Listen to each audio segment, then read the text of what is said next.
हरे कृष्णा।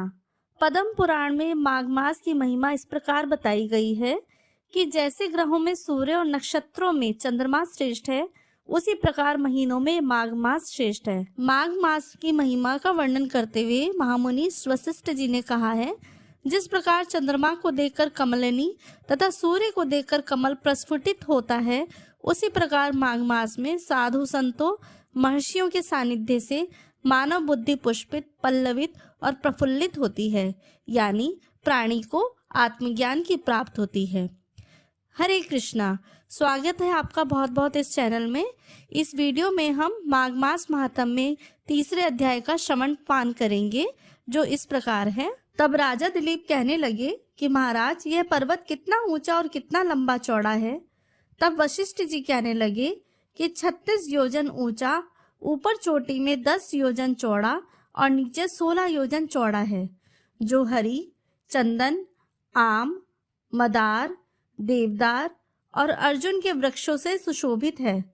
दुर्भिक्ष से दुखी होकर इस पर्वत को और फल फूलों से परिपूर्ण देखकर भृगु वहीं रहने लगे और यहाँ पर कंदराओं, वनों और उपवनों में बहुत दिनों तक तप करते रहे। इस प्रकार जब भृगु ऋषि वहां पर अपने आश्रम पर रह रहे थे, तो एक विद्याधर अपनी पत्नी सहित उतरा।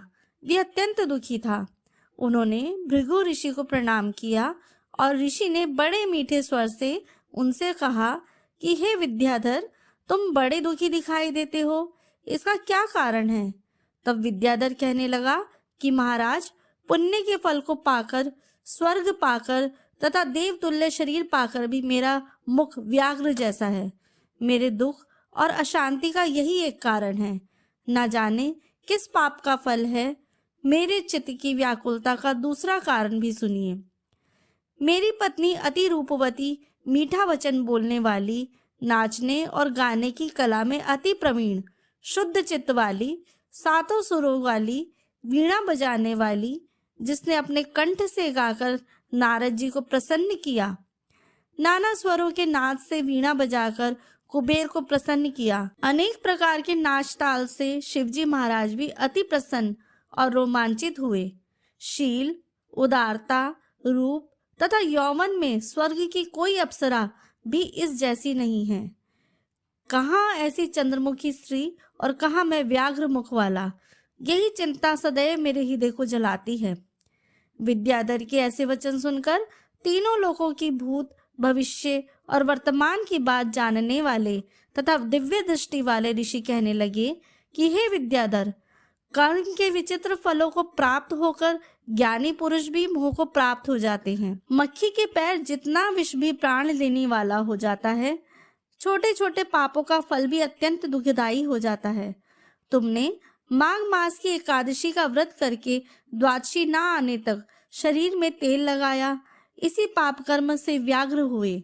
एकादशी के दिन उपवास करके द्वादशी को तेल लगाने से राजा पुररवा ने भी कुरूप शरीर पाया था। तब वह इतने कुरूप शरीर को देखकर दुखी होकर हिमालय पर्वत पर देव सरोवर के किनारे पर गए। प्रीति पूर्वक शुद्ध स्नान कर कुशा के आसन पर बैठकर भगवान कमल नेत्र, शंख, चक्र, गदा, पद्म के धारण करने वाले पीतांबर पहने, वनमाला धारण किए हुए विष्णु का चिंतन करते राजा पुररवा ने 3 मास तक निराहार रहकर भगवान का चिंतन किया। इस प्रकार 7 जन्मों में प्रसन्न होने वाले भगवान राजा के 3 महीने के तप से ही अति प्रसन्न हो गए और माघ की शुक्ल पक्ष की एकादशी को प्रसन्न होकर भगवान ने अपने शंख के जल से राजा को पवित्र किया। भगवान ने उसके तेल लगाने की बात याद दिलाकर सुंदर देवताओं का सा रूप दिया, जिसको देखकर उर्वशी भी उसको चाहने लगी और राजा कृत्य होकर अपनी पुरी को चला गया। भृगु ऋषि कहने लगे कि हे विद्याधर, इसीलिए तुम क्यों दुखी होते हो? यदि तुम अपना यह राक्षसी रूप छोड़ना चाहते हो, तो मेरा कहना मानकर जल्दी ही पापों को नष्ट करने वाली हेमकुंड नदी में माघ में स्नान करो, जहाँ पर ऋषि सिद्ध देवता निवास करते हैं। अब मैं इसकी विधि बतलाता हूँ। तुम्हारे भाग्य से माघ मास आज से 5वें दिन ही आने वाला है। पौष शुक्ल एकादशी से इस व्रत को आरंभ करो। भूमि पर सोना, जितेंद्रिय रहकर दिन में 3 समय स्नान करके महीना भर निराहार रहो। सब भोगों को त्याग कर तीनों समय भगवान विष्णु का पूजन करो। जब तुम द्वादशी को शिवजी स्तोत्र और मंत्रों से पूजन करोगे तो तुम्हारा मुख देखकर सभी चकित हो जाएंगे और तुम अपनी पत्नी के साथ सुखपूर्वक क्रीड़ा करोगे। माघ मास के प्रभाव को जानकर सदा माघ में स्नान करो। पाप दरिद्रता से बचने के लिए मनुष्य को सदा यत्न से माघ मास का स्नान करना चाहिए। स्नान करने वाला इस लोक तथा परलोक में सदा सुख पाता है। वशिष्ठ जी कहते हैं कि हे दिलीप, भृगु की यह वचन सुनकर वह विद्याधर अपनी स्त्री सहित उसी स्थान पर पर्वत के झरने में माघ मास का स्नान करता रहा और उसके प्रभाव से उसका मुख देव सदृश हो गया और वह मणिग्रीव पर्वत पर आनंद से रहने लगे। भृगु जी भी नियम की समाप्ति पर शिष्यों सहित ईवा नदी के तट पर आ गए। हरे कृष्णा। तो दोस्तों, ये थी माघ मास महात्म्य अध्याय 3 की कथा। इससे अगली वीडियो में हम माघ मास महात्म्य अध्याय 4 का श्रवण पान करेंगे। तब तक के लिए जय श्री कृष्णा।